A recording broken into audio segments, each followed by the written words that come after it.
Good day, everybody. It's Karinara here, and welcome to a game called Loan. So this is some sort of text-based game or something like that about loneliness. Sometimes art is a square canvas painted black. Some find it insufferable. Some, even if they've seen dozens of black painted canvases before, can stare at it and feel something profound. Me, it depends on the mood, but it swings both ways to the extreme. 5 years ago, Arthur Young died at 33. No one knew or cared then. I didn't know or care then. But 2 years ago, they came out with a news article that hit some minor news circuits. Hundreds of paintings, drawings, and miscellanea that were found in his house were put in a gallery, and they were beautiful. He was an artist.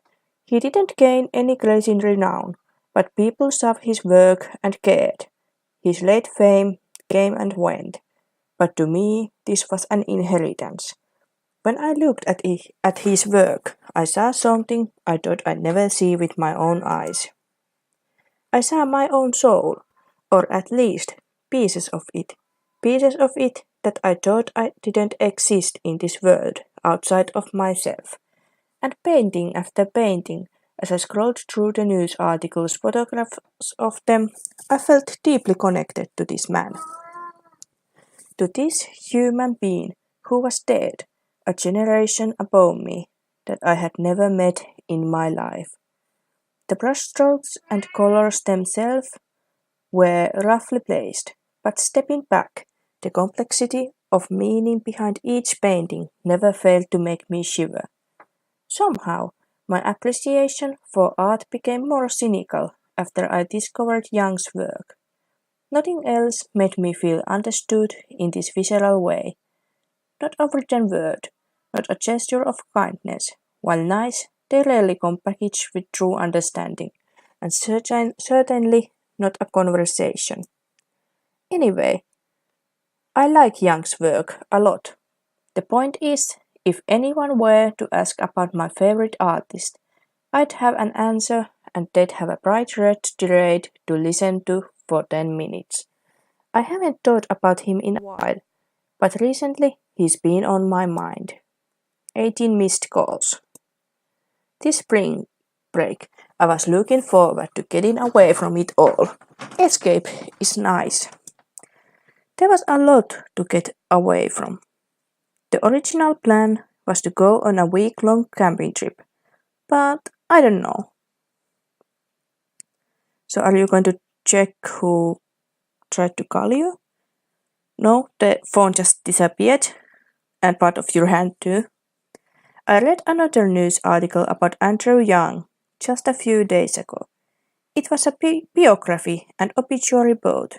Apparently he died of a treatable disease.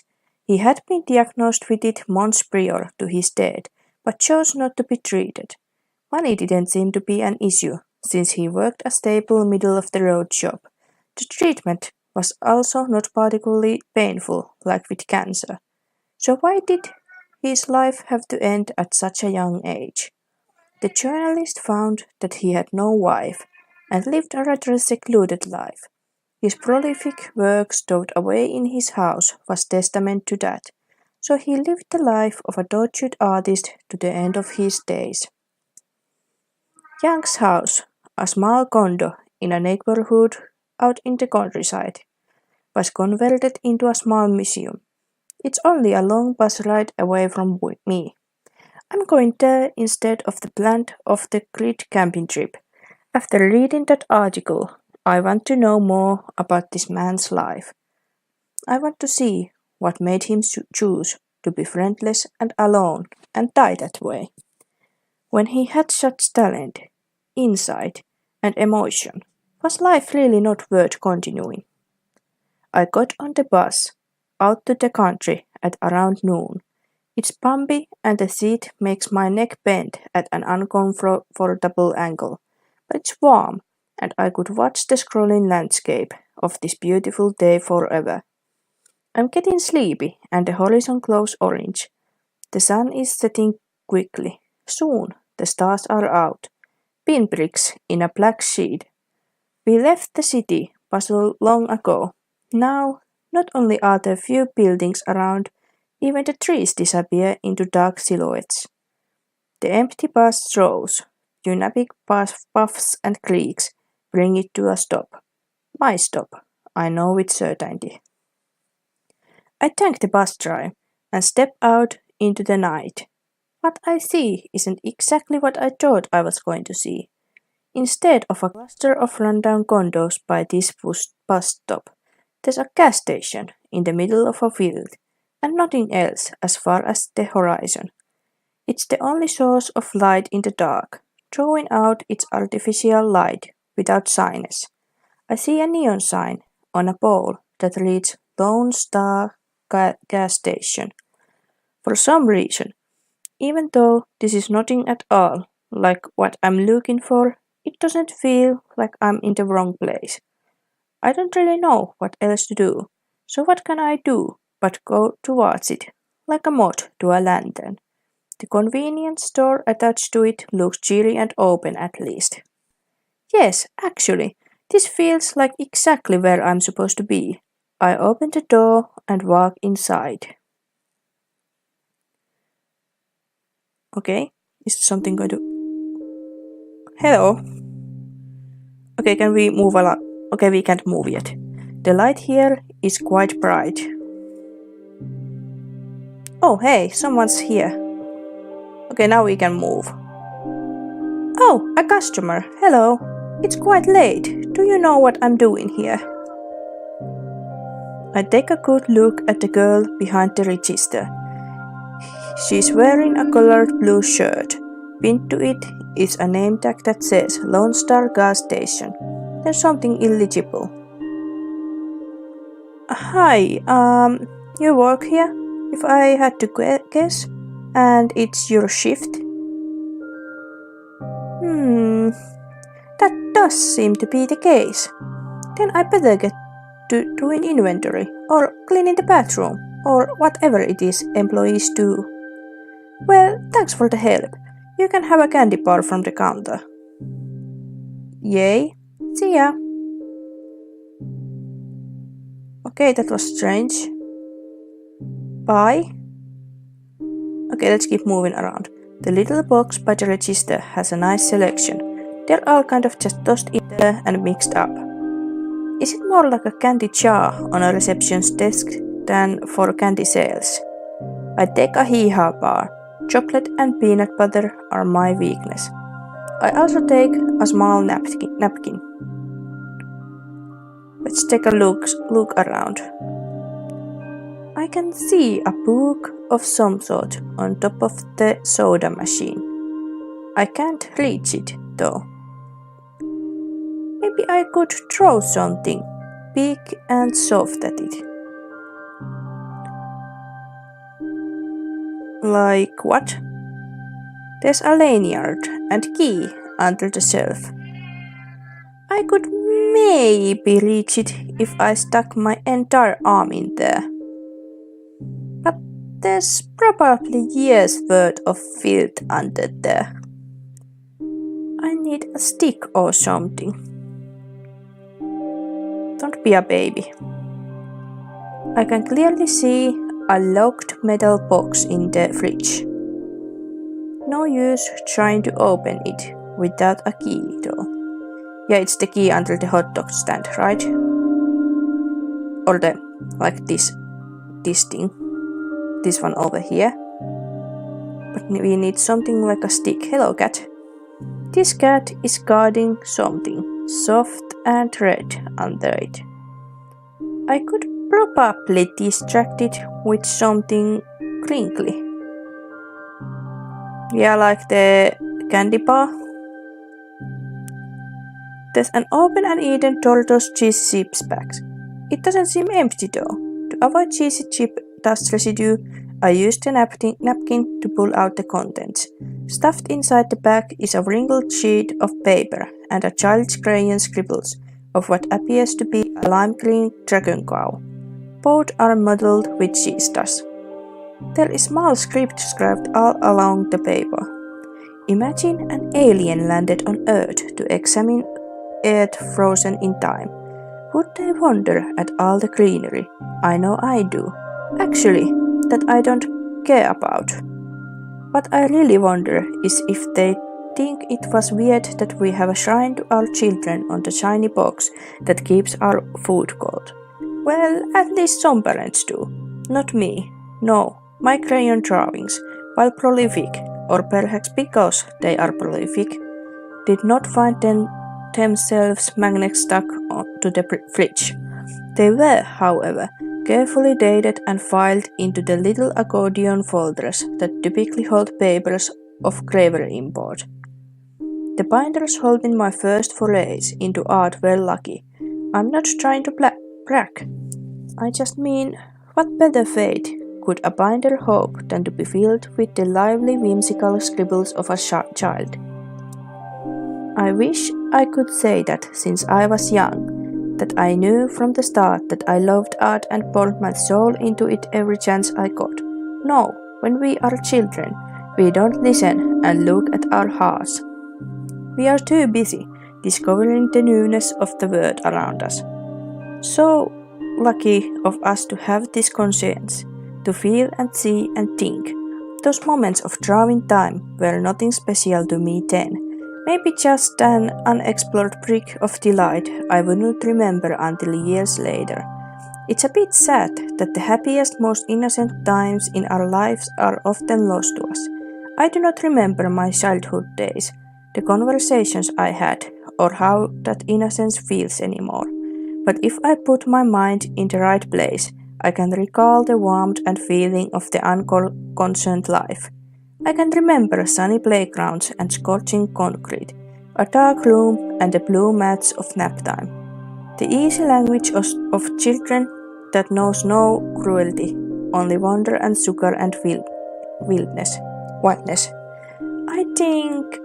I think this is Andrew Young's writing. I don't know who else it could be. Maybe there's more around here. Interesting. I guess we'd have some crinkly stuff to wake the cat now, but let's still look around. There's a yellow and blue pencil case, clearly worn and used. I try to open it, but it gets stuck. Maybe I could find some scissors to loosen it. Cool. I can't go over there. Let's check out here. Nothing there. Oh, but here. I can tell there's something in this box, but there's a scary bug on it I need to kill first. Something hard and flat would make a good murder weapon. Gee. Okay, let's scare the cat first. We should have something clink now. The cat is wrapped around something soft. I crinkle the chip back at it. Suddenly attentive, she grabs the bag and releases a stuffed octopus. Actually, it's my stuffed octopus. What's little Octavius the Eighth, ruler of the 7 continents, an Atlantist, lost but never forgotten, doing here? He was my childhood best friend, since 3rd grade. I guess he is still kind of my best friend, a 12-year streak. Only 11, if you count the time we got in an imaginary argument over whether the best marker color was chubby lime or shocky blue. It was sad 2 hours to be friendless. Okay, I think we can use the octopus now to get the book from here. There's a book peeking out from the top of the soda machine. I throw Octavius at it and he valiantly knocks it down. It's a cheap sketchbook. I pull it out and open it to a page. Miniature sunflowers smile up at me.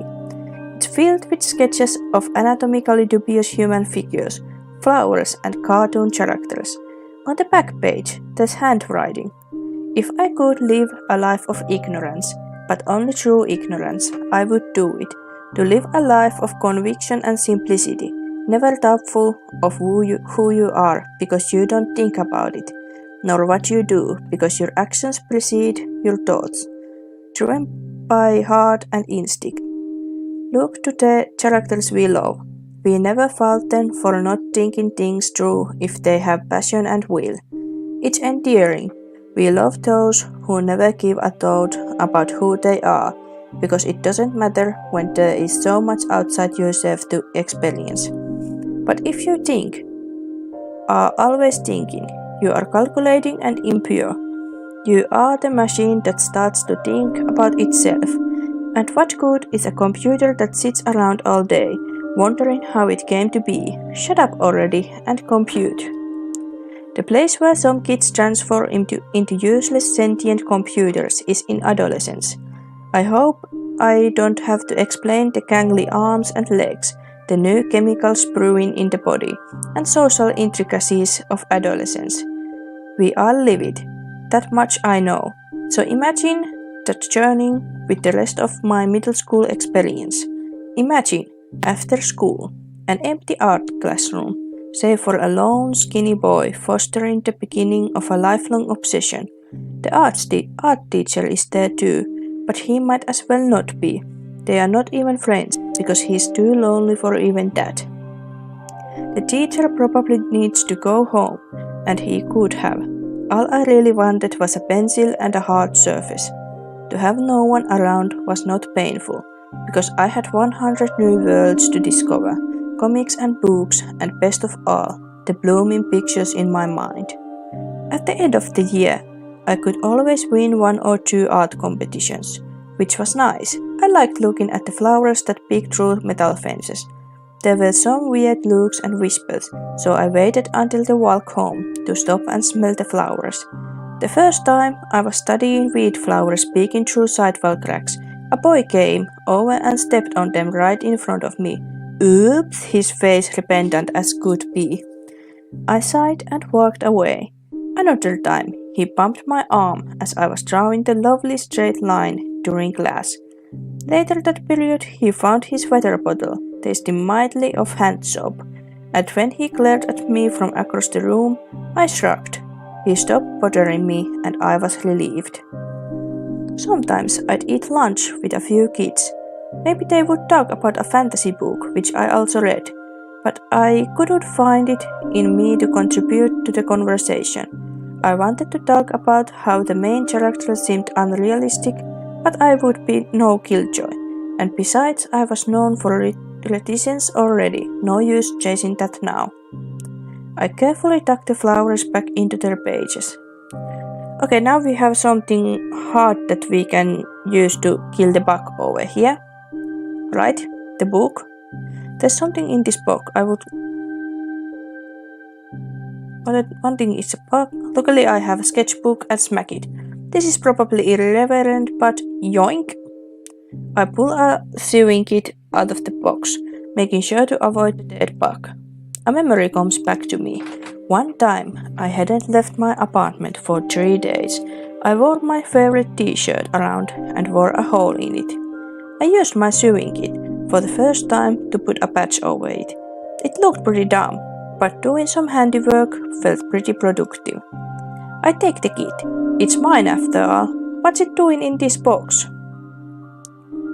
Now we have a sewing kit, but I have no idea what to do with that.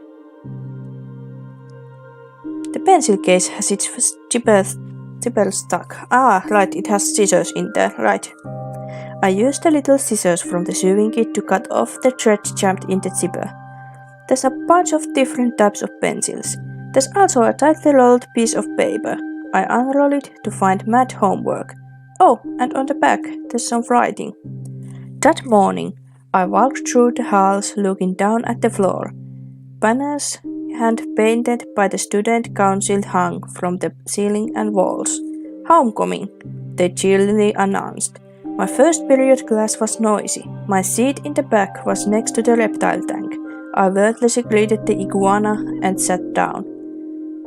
When it was time for my next class, I walked briskly through the halls as was my custom. So many kids stood by lockers, talking and walking in groups and sometimes bursting into laughter. I sat down in my next class. It was empty. I waved at the teacher. I'm usually the first one to most of my classes. During lunch, I sat and listened to the conversations at the table, chewing slowly and concentrating. I could eavesdrop far and wide, hear about parties, or awful part-time jobs, or about how someone's siblings been in a pain. It was fun listening to other people's lives. After school, I went to the library.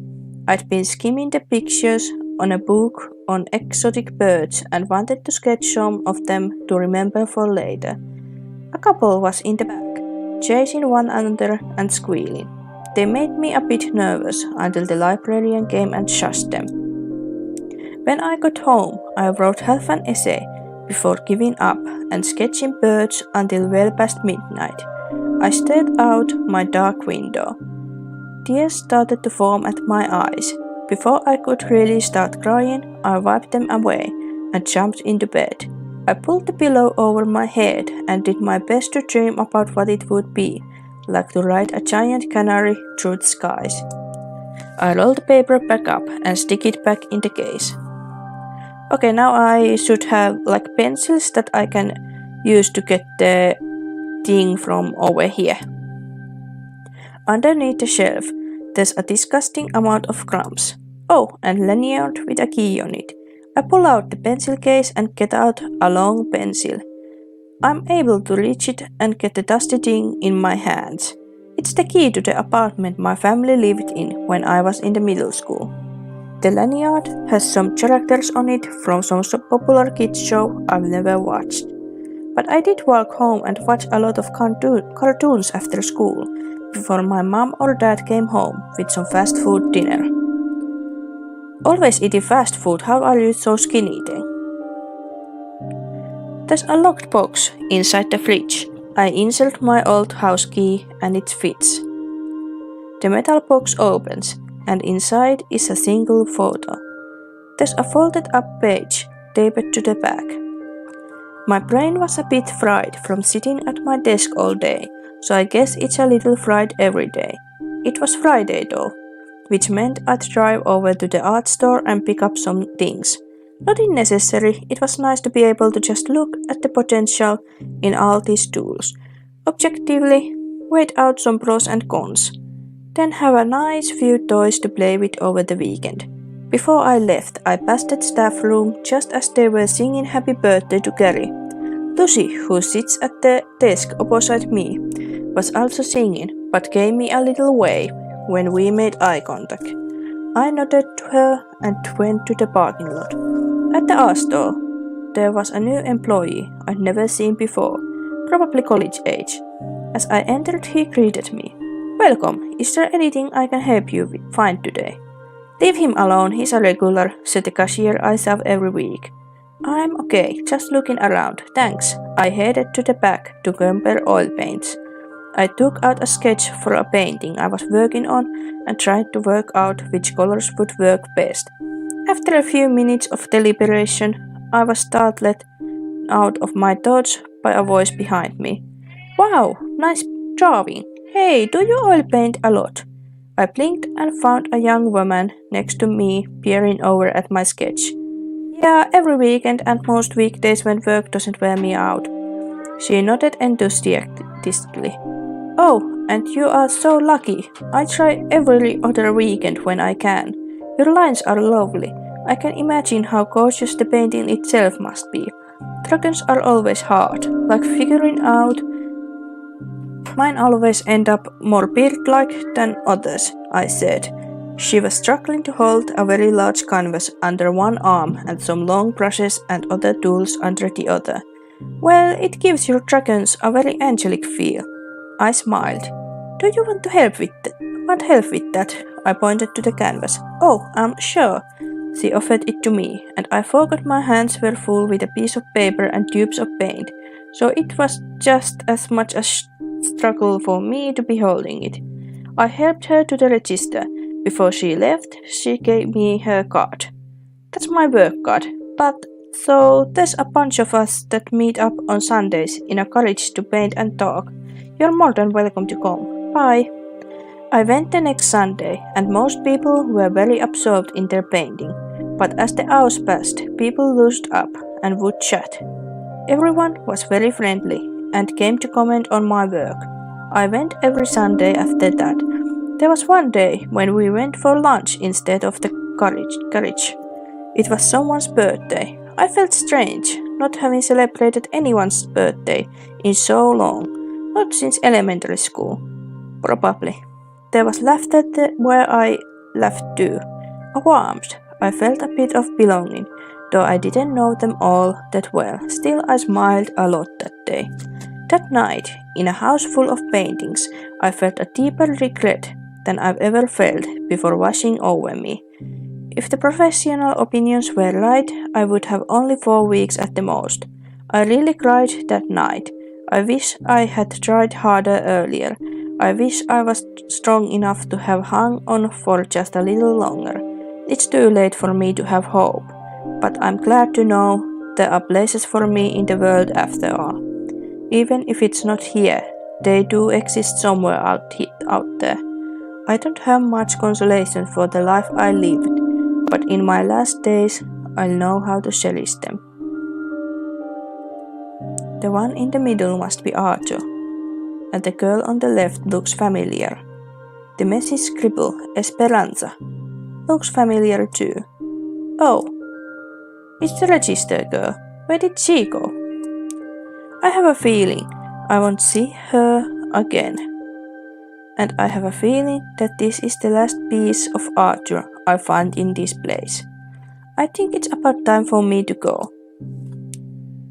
But weren't we originally supposed to go to a museum about this Arthur guy? I mean, this is just a convenience store. Oh well. It kind of looks like it's getting lighter outside.